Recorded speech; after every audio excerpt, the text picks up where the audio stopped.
साईराम जय साईराम टे आड़ को आपण अनंतु गोटे साई भक्त आमर ए अच्छा आम शुणा कौन बाबा अनुभूति आपड़ कौटू आसती ना कहे मुझा जगतसिंहपुर जिला पारादीप आज्ञा ये हूँ आम खंडवा मंदिर आप बड़ पाटी महात्म्यता होती मौलसापति ये पूजा करुले ये साई 14 वर्ष रही आसी एटिकार शिरडीवासी साई को चिन्ह थे प्रथम नामकरण करते आमर खंडवा मंदिर में मौलसापति नाम करते आयु साई बोल डाकी से दिन ठूँ बाबा नाम साई नाम होता और साई बाबा ये प्रत्यक्ष भाव में लोक मान सहित जड़ित थे सुख दुख समस्त कार्य से जोग दौले लोक मान जहाँ भूल बाटर जाते से सजाड़ुले और प्रत्येक लोकंर कली प्रत्येक लोकंर घर भर होता सब झमेलाटी सब सब समाधान करुले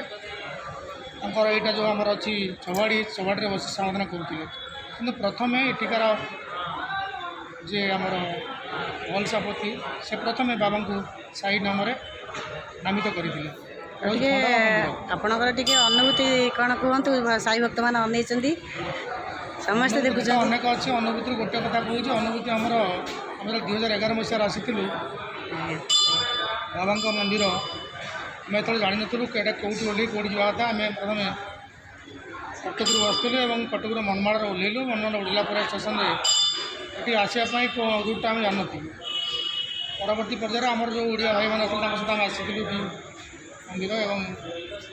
अलौकिक कथा हूँ बाबा जो आम ये आनी गोटे आमर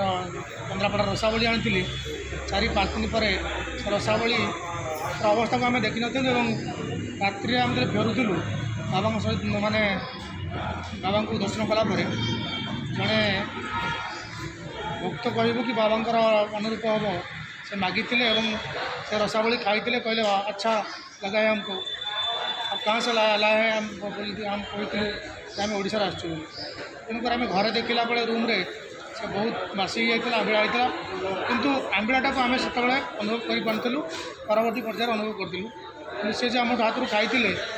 से बाबा ही खाई से कहते हमको अच्छा लगता है।